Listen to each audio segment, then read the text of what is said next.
Hello, my book lovelies. I thought I would take the time today to just kind of give you like minimal life updates, I should say. I am going through a really rough, dark period of my life. I'm not going to go into the details, it's not over yet. There's a lot to be done. But since May is Mental Health Awareness Month, I thought I would just give you some sunshine and some good vibes.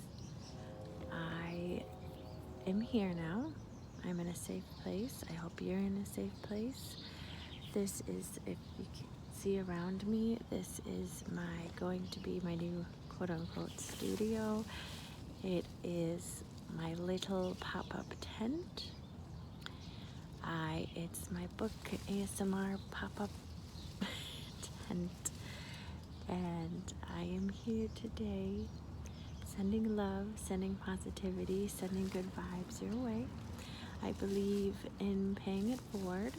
I believe that in karma. I believe that what you put out into the universe, what things that you want for your life, your goals, your aspirations, your dreams, if you set good intentions, if you listen to your guides, whether it be spiritual or otherwise, I think that we can all learn from those.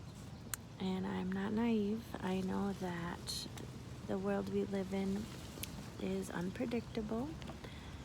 It is scary at times. It is, sometimes you can feel like you're on high alert all the time. Like you have to keep fighting and fighting and fighting and fighting.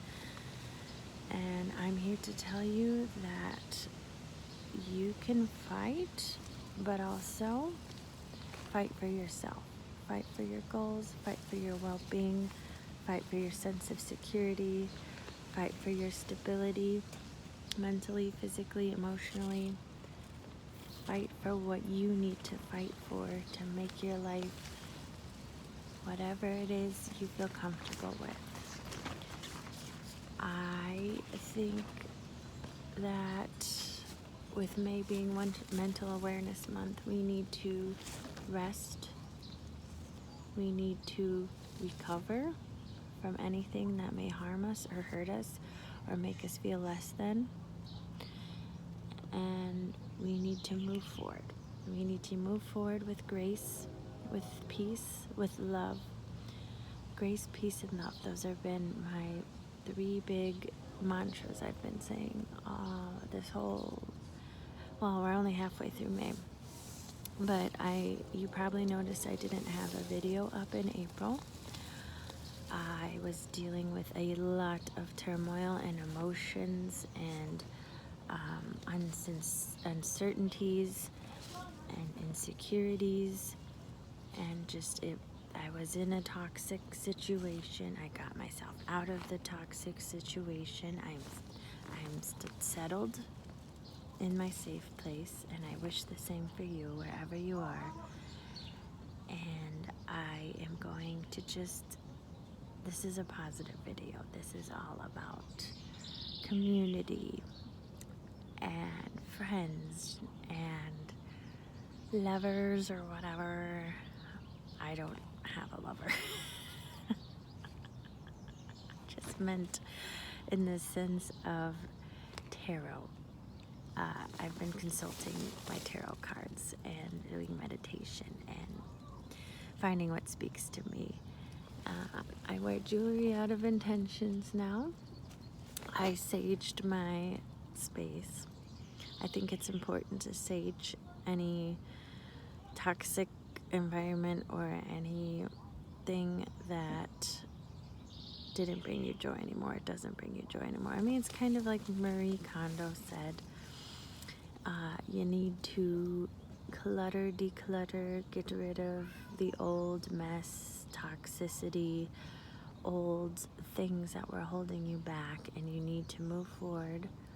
And that doesn't mean get rid of all your material possessions and just be a monk.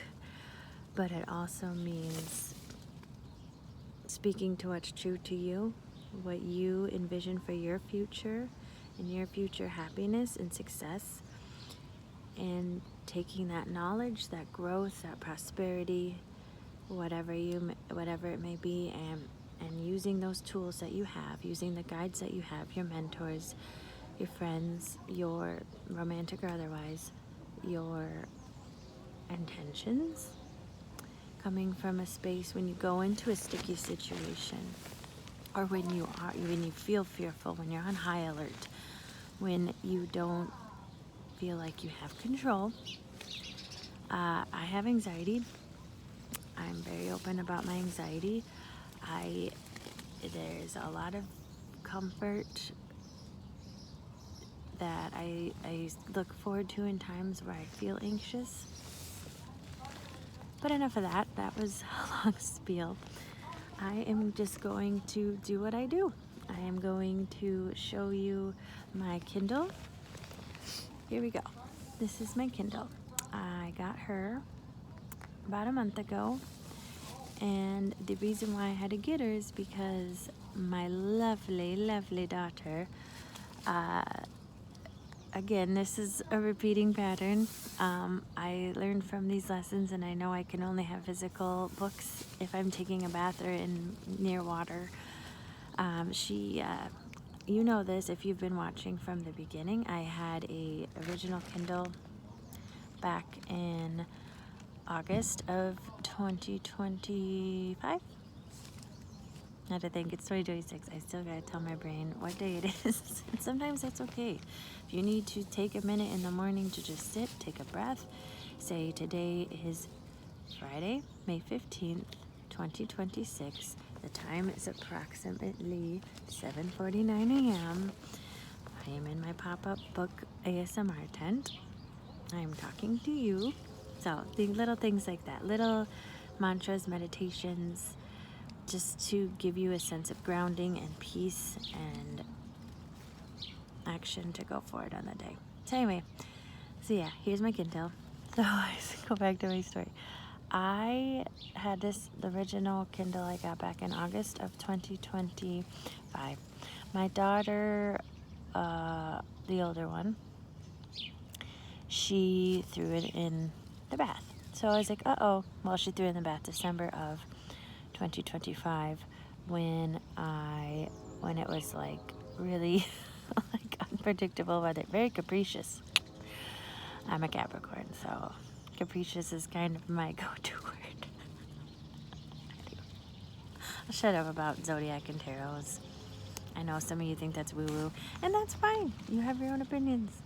Everybody has their own backstory, their own life to live. So anyway, yes, so she very capricious in December of 2025. So she threw it in the bath. It's like, uh-oh, oh no. And I got a knock that same month. It was also my birthday month. If you've been watching, December is a good month for me. Full of magic, full of wonder, full of prosperity. I'm a Sagittarius rising, I found out. I used to think I was an Aries rising. And a little backstory, I was supposed to be born December 7th, Pearl Harbor Day. I was born 3 weeks late, December 29th. Yeah. But that was back, I'm 33. That was back in the times where we don't have the technology, medical resources available. Well, to my mother at the time. She didn't have any of that to know that, oh, your due date is just a prediction. My oldest daughter was supposed to be born June 3rd, and she was born April 24th. So a little bit of a surprise 5 weeks earlier, but that's how she does things. She's a Taurus. She's got that stubborn bull energy, and I love that for her. And then with my other daughter, she was supposed to be born on the anniversary of the moon landing, July 20th. She took us by surprise. Not too much, because I was kind of expecting it was going to happen any day, but July 9th. And so that's a wonderful day, actually. It's Tom Hanks' birthday, and 7-9, I like those spiritual numbers, 7s, 9s, 8s, 3s. So I'm 33. I am a life path 8, if that means anything to any one of you. It means that, you know, or I'm sorry, was it 1, 0, or 1? It might be the Fool. I might be Fool. I'm a fool. No, Fool is not a bad thing.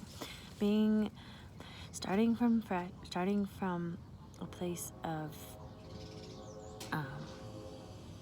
naivete, not ignorance. I'm not going to use that word because I don't like the word ignorance.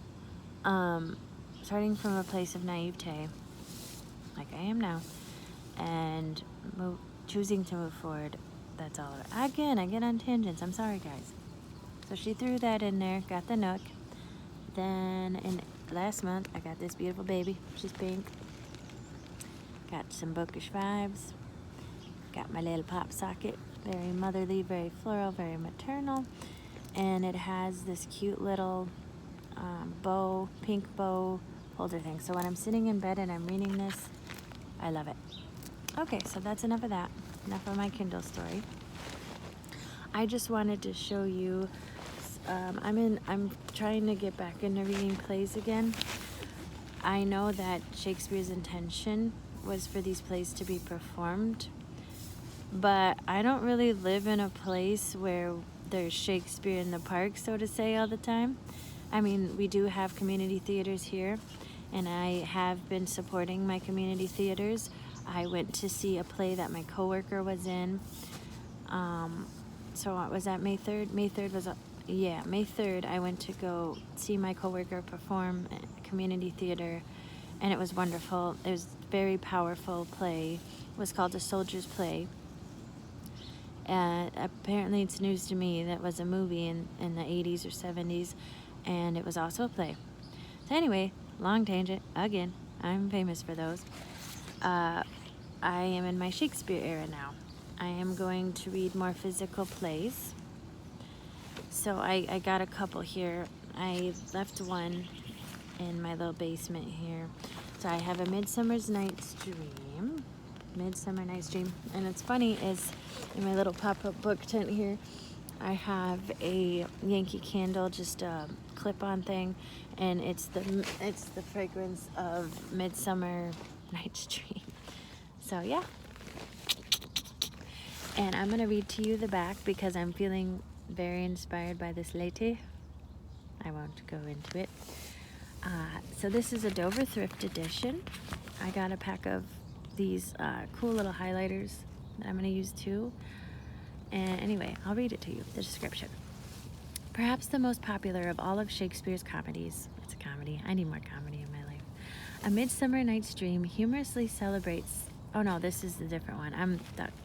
Othello is inspiring to me in my current state of events. But this one, I want more humor, so that's why I got this one. Anyway, perhaps the most popular of all of Shakespeare's comedies, A Midsummer Night's Dream humorously celebrates the vagaries of love. The approaching wedding festivities of Theseus, Duke of Athens, and his bride-to-be, Hippolyta, Queen of the Amazons. Amazon Queen. I got one of those. My daughter, I call her the Amazon Queen.